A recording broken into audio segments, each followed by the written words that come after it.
جس دن کو اللہ تعالیٰ نے پسند فرمایا ہے، اور باقی لوگوں نے کسی نے ہفتے کے دن کو پسند کیا اور کسی نے اتوار کے دن کو پسند کیا، اور حضرت محمد مصطفیٰ صلی اللہ علیہ وسلم نے اپنی عبادت کے لیے، اللہ کے سامنے جھکنے کے لیے، اللہ کو راضی کرنے کے لیے جمعے کے دن کو پسند فرمایا۔ اور وہ لوگ جو جمعے کی تیاری اچھے طریقے کے ساتھ کرتے ہیں، یعنی اپنے جسم کی صفائی کرتے ہیں، ناخن کاٹتے ہیں، سر کے بال کاٹتے ہیں، اور اسی طرح سے مونچھیں وغیرہ، اور اسی طرح سے اور غیر ضروری چیزیں اپنے جسم سے دور کرتے ہیں، اور صاف ستھرے دھلے ہوئے کپڑے پہن کر مسجد میں آتے ہیں، اور خوشبو بھی لگاتے ہیں، آ کر مسجد میں شور نہیں کرتے، جہاں جگہ ملے وہاں سکون کے ساتھ بیٹھ جاتے ہیں، اور پھر اسی طرح سے سکون و اطمینان کے ساتھ خطبہ سنتے ہیں، جمعہ پڑھتے ہیں، جمعہ پڑھنے کے بعد جو اللہ نے توفیق دی نوافل وغیرہ کی وہ ادا کرتے ہیں، پھر اس کے بعد وہ اپنے گھر کو لوٹ جاتے ہیں۔ تو حضور صلی اللہ علیہ وسلم نے فرمایا کہ اللہ ایسے لوگوں کے جمعے سے جمعے تک کے جو بھی صغیرہ گناہ ہوتے ہیں اللہ تعالیٰ سارے معاف فرما دیتے ہیں۔ اور اگر انسان توبہ کرے، اللہ سے معافی مانگ لے اور کہہ دے کہ اللہ مجھے معاف فرما دے، تو اللہ تعالیٰ اس کے کبیرہ گناہوں کو بھی معاف فرما دیتے ہیں۔ ہاں، جو انسان نے کسی کا قرض دینا ہوتا ہے، یا کسی انسان نے کسی کو گالی گلوچ دی ہوتی ہے، یا کسی کے ساتھ زیادتی ہوتی ہے، وہ اللہ معاف نہیں فرماتے جب تک کہ وہ انسان قرض ادا کر نہ دے یا اگلے انسان سے معافی مانگ نہ لے، اس وقت تک اللہ تعالیٰ اس انسان کو معاف نہیں فرماتے۔ میرے بھائیو، حدیث میں آتا ہے کہ اذا جاء احدکم الجمعہ فلیغتسل، جب تمہارے پاس کوئی ایک آدمی کے یعنی جمعے کے دن حاضر ہو اور وہ جمعے کے دن اس کو موقع ملے، فرمایا کہ اس کو غسل کر لینا چاہیے۔ اور غسل کی اللہ نے بڑی فضیلت رکھی ہے، بڑا مقام رکھا ہے۔ جمعے کے دن کا غسل کرنا جو ہے وہ اللہ تبارک و تعالیٰ کو بہت زیادہ پسند ہے۔ ایک حدیث میں آتا ہے من توضأ یوم الجمعۃ فبہا، اگر کسی شخص نے جمعے کے دن وضو کیا، فبہا بہت اچھا ہے، ونعمت اور بہت ہی اچھا اس نے یہ عمل کیا ہے۔ فرمایا کہ وضو کر کے بھی اگر انسان جمعے کے دن آ جائے، کہ جیسے سردی کا موسم ہے اور اسی طرح سے سردی کے موسم میں بیمار آدمیوں کے لیے یہ زیادہ عمر کے لوگوں کے لیے غسل کرنا مشکل ہوتا ہے، فرمایا کہ اگر جمعے کے دن وضو بھی کر لیا جائے اچھے طریقے کے ساتھ تو یہ بھی بہت بڑا عمل، بہت اچھا عمل ہے۔ ومن اغتسل، اور اگر وہ انسان غسل کر لے، فالغسل افضل، غسل تو بہت زیادہ افضل والا عمل ہے۔ یعنی حضور صلی اللہ علیہ وسلم نے غسل کو بہت زیادہ افضل کہا۔ میرے بھائیو، جو غسل انسان کے اوپر آتا ہے، ایک سنت عمل ہے، ایک مستحب عمل ہے، اور ایک غسل کرنا انسان کے اوپر کیا ہوتا ہے؟ ضروری ہوتا ہے۔ یہ بات آپ یاد رکھیں کہ سنت غسل کا کیا مطلب ہے، کہ مثلاً کہ جمعے کے دن جو انسان بغیر کسی مجبوری کے وجہ کے غسل کرے، پاکی کے لیے نہ ہو بلکہ صفائی کے لیے ہو، تو یہ غسل جو ہوگا یہ سنت عمل ہوگا۔ اور عیدین کے دن بھی جو غسل کرنا ہوتا ہے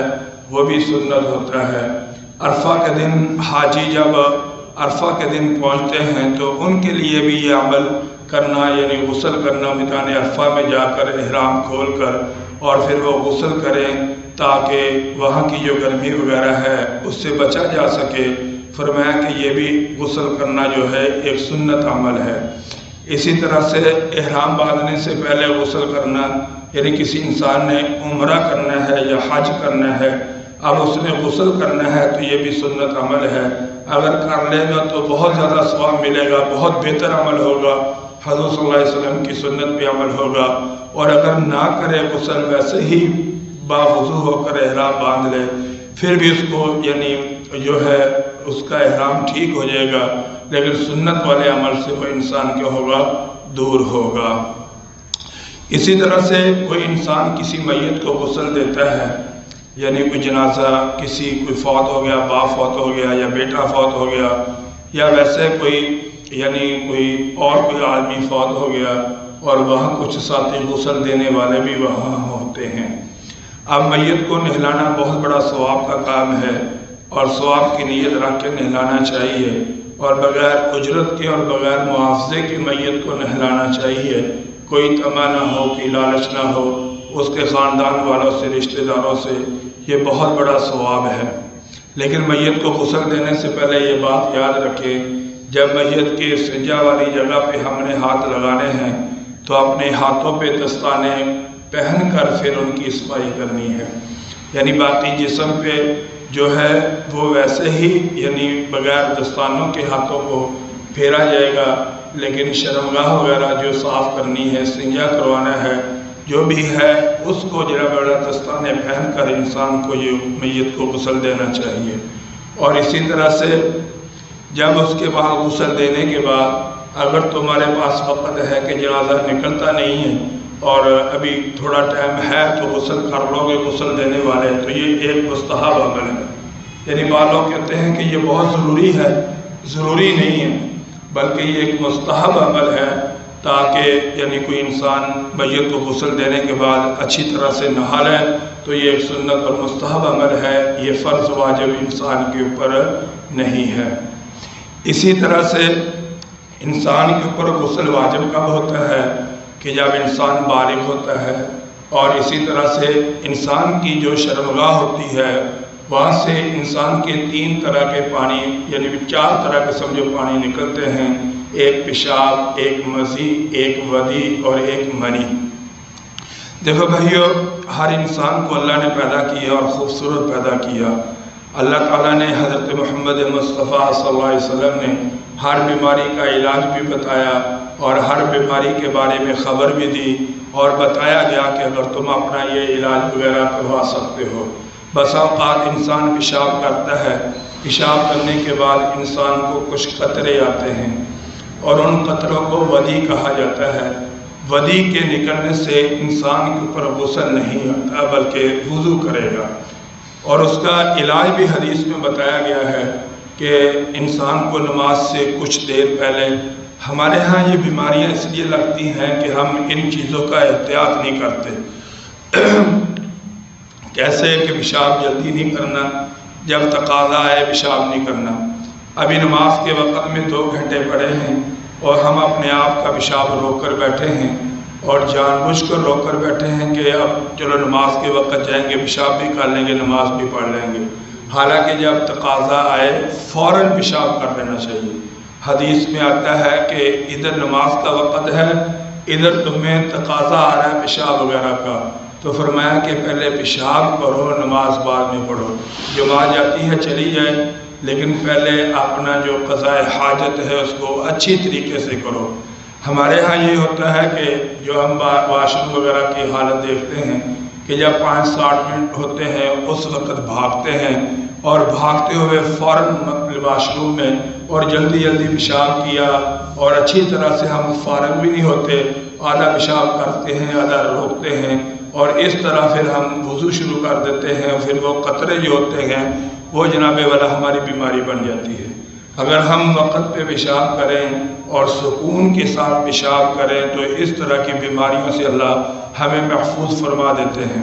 اور یہ اس کی غفلت اور اس کی سستی ہماری وجہ ہوتی ہے، اسی وجہ سے انسان کے ساتھ یہ معاملات پیش آتے ہیں۔ اس لیے ہم نے لوگوں سے، اپنے بزرگوں سے، علماء سے یہ بات سنی ہے، پڑھی بھی ہے کہ انسان کو پیشاب احتیاط کے ساتھ کرنا چاہیے، اور جب آئے فوراً کرنا چاہیے، اور سکون کے ساتھ کرنا چاہیے، اور استنجا کے اندر بھی جلد بازی نہیں کرنی چاہیے، اچھی طرح سے اپنی نجاست والی جگہ کو دھونا چاہیے، اور پھر اس کے بعد یہ ودی وغیرہ کے اگر قطرے آتے بھی ہیں تو ان کو صاف کر لینا چاہیے، اور اتنی دیر تک جب تک یہ نہ آئے کوئی نہ کوئی کپڑا رکھے رکھو، جب وہ آنے بند ہو جائیں پھر اس کپڑے کو اپنے جسم سے دور کر دو اور وضو کر لو، تمہارے پر کوئی غسل نہیں ہے۔ اس کے بعد دوسرا جو انسان کی شرمگاہ سے چیزیں نکلتی ہیں وہ ہے مزی۔ حضرت علی رضی اللہ تعالیٰ عنہ کو بہت زیادہ مزی آیا کرتی تھی۔ یہ حدیث کی کتابوں میں لکھا ہے، کہتے ہیں کہ میں جب بھی مزی آتی میں غسل کر لیتا، جب بھی مزی آتی میں غسل کر لیتا۔ بار بار غسل کی وجہ سے جو ہے میرے جسم پھٹ گیا، کیونکہ اتنے زیادہ میں غسل کرتا تھا کہ میں تھک گیا اور میرا جسم پھٹ گیا۔ تو حضرت علی رضی اللہ عنہ کہتے ہیں کہ میں نے سوچا کہ میں حضور صلی اللہ علیہ وسلم سے کسی طریقے سے یہ مسئلہ پوچھوں، اور آپ صلی اللہ علیہ وسلم کے داماد بھی تھے اور شرماتے بھی تھے، لیکن شریعت کے اندر پاکی صفائی کے اندر کوئی شرمساری انسان کو نہیں محسوس کرنی چاہیے۔ پورے مسائل کی آگاہی ہر انسان کے اوپر فرض عین ہے کہ اتنے ضروری ہیں کہ انسان پاک ہو کر 5 وقت کی نماز پڑھ سکے، اتنا علم ہر انسان کے اوپر سیکھنا فرض عین ہے کہ انسان کو اپنی زکوٰۃ کی مال کا پتہ ہو، اور قرآن پڑھنا آتا ہو، نماز پڑھنے کے طریقے آتے ہوں، اور پاکی وضو، یہ ساری چیزیں انسان کو آنی چاہیے۔ حضرت علی رضی اللہ تعالیٰ عنہ، کیونکہ جو مزی ہوتی ہے نا، یہ 2 وجہ سے ہوتی ہے۔ ایک تو انسان جب اپنی بیوی کے ساتھ گپ شپ مارتا ہے اس وقت، اور ایک انسان بہت زیادہ طاقتور ہو پھر بھی انسان کو یہ آتی جاتی رہتی ہے۔ لیکن مزی کی وجہ سے بھی انسان کے اوپر غسل نہیں آئے گا، بلکہ استنجا کر لینا چاہیے مزی کے بعد، اور جہاں لگے ہیں کپڑے وغیرہ ان کو دھو لینا چاہیے، اور اس کے بعد انسان وضو کر لے تو وہ انسان کیا ہو جائے گا؟ پاک ہو جائے گا۔ اس کے لیے غسل کی ضرورت نہیں۔ حضرت علی رضی اللہ تعالیٰ عنہ نے جا کر یہ بات پوچھی، پھر آپ صلی اللہ علیہ وسلم نے اس کے بارے میں بتایا کہ وضو آئے گا، غسل نہیں آئے گا۔ اور تیسری وجہ جو غسل واجب ہونے کی وجہ ہے کہ جب انسان کی شرمگاہ سے منی نکلے گی، اور وہ بھی کسی طریقے سے بھی نکل جائے، خواہ نیند کی صورت میں نکلے یا کسی صورت سے بھی، تو اس وقت انسان کے اوپر غسل فرض ہو جاتا ہے۔ ایک بات اور علماء نے لکھی ہے کہ جب انسان کے جسم کے شرمگاہ کے اندر کوئی چیز داخل کی جائے، یعنی جیسے کہ کسی کو قبض وغیرہ ہے، پھر اس کی شرمگاہ کے اندر ہاتھ وغیرہ ڈال کر اس کے اندر کوئی دوائی وغیرہ رکھی جاتی ہے، تو اس طرح کی چیزیں جب رکھی جائیں تو اس وقت بھی انسان کے اوپر غسل کرنا ضروری ہو جاتا ہے۔ اور یہ چیز یاد رکھیں کہ جب بھی شرمگاہ کے اندر کوئی چیز جائے گی، داخل ہوگی، تو انسان کے اوپر غسل آئے گا، اور غسل کرنا کیا ہوگا؟ ضروری ہوگا۔ اور جو لوگ غسل نہیں کرتے، ناپاکی کی حالت میں یوں ہی رہتے ہیں، اپنا وقت ضائع کرتے ہیں، تو حضور صلی اللہ علیہ وسلم نے فرمایا من ترک موضع شعرۃ من جنابۃ، اگر کسی کے ایک بال کی برابر بھی جگہ خشک رہ گئی، یاد رکھیں کہ جس انسان کے اوپر غسل فرض تھا اور اس نے غسل کیا اور ایک بال کے برابر جگہ خشک رہ گئی، فرمایا فعل بہا کذا و کذا من النار، فرمایا کہ اللہ تعالیٰ اس کے جسم کو وہاں تک آگ پہنچائیں گے، یعنی وہ انسان آگ کے عذاب سے بچ نہیں سکے گا۔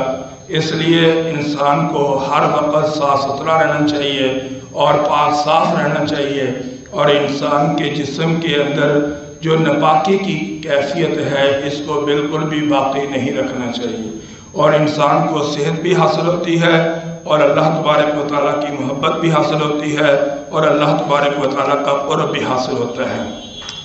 ایک بات اور یاد رکھیں میرے بھائیوں، آپ صلی اللہ علیہ وسلم نے فرمایا کہ من کان لہ شعر فلیکرم، کہ جس انسان کے لیے بال ہوں تو ان کو اپنے بالوں کا اکرام کرنا چاہیے، یعنی بال چاہے داڑھی کے ہوں، بال چاہے سر کے بال ہوں، تو ان کا بھی پورا خیال رکھنا چاہیے کہ اگر رکھے ہیں تو ان کو دھونا چاہیے، ان کے اوپر تیل لگانا چاہیے، اور ان کے جو ہے کٹنگ صحیح رکھنی چاہیے۔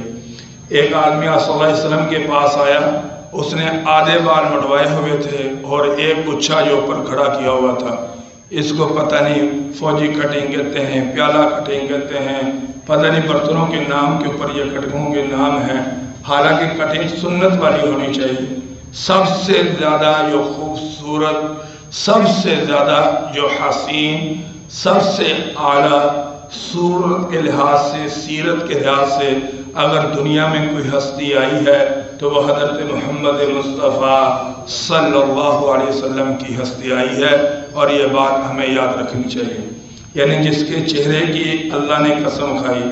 جس کے بالوں کی اللہ نے قسم کھائی،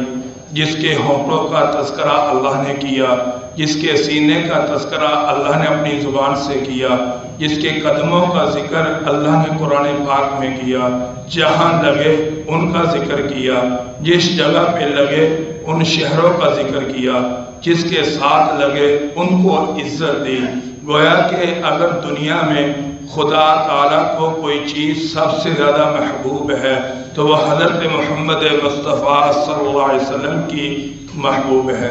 اگر کوئی ادا محبوب ہے وہ حضرت محمد مصطفیٰ صلی اللہ علیہ وسلم کی محبوب ہے۔ اگر کوئی صورت محبوب ہے وہ حضرت محمد مصطفیٰ صلی اللہ علیہ وسلم کی محبوب ہے۔ اگر کوئی سیرت محبوب ہے وہ حضرت محمد مصطفیٰ صلی اللہ علیہ وسلم کی سیرت محبوب ہے۔ حضور صلی اللہ علیہ وسلم نے یعنی جو اللہ کے نبی نے کیا، اگر وہ امت وہ کام کرے گی تو وہ امت خوبصورت ہوگی، خوبصورت ہوگی۔ اگر وہ کام نہیں کرے گی تو اللہ کے ہاں ایسی امت کی کوئی ویلیو نہیں۔ اب دیکھیں بات،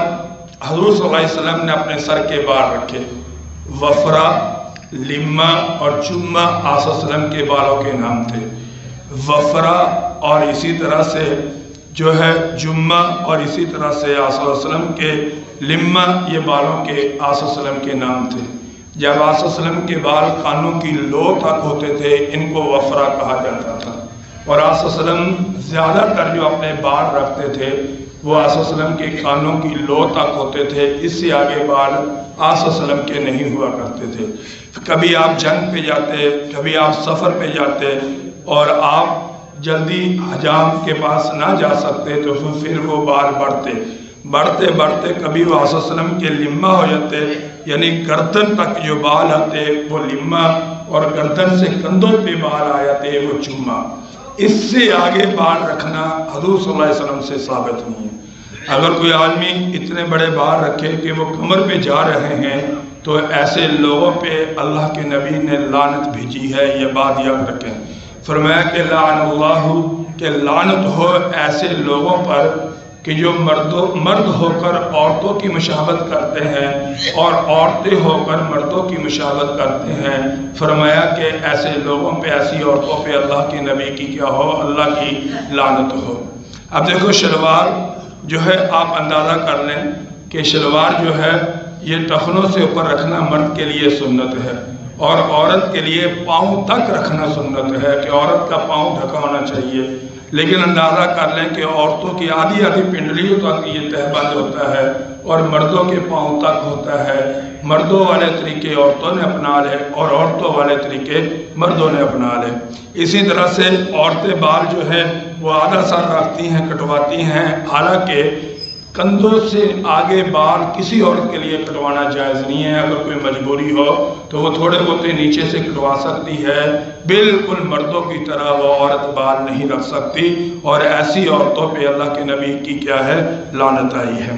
اسی طرح سے مونچھوں کے بارے میں بھی یہ بات یاد رکھیں۔ فرمایا کہ جس انسان کی مونچھیں منہ میں پڑنے پڑ جائیں، موطا امام مالک کتاب ہے،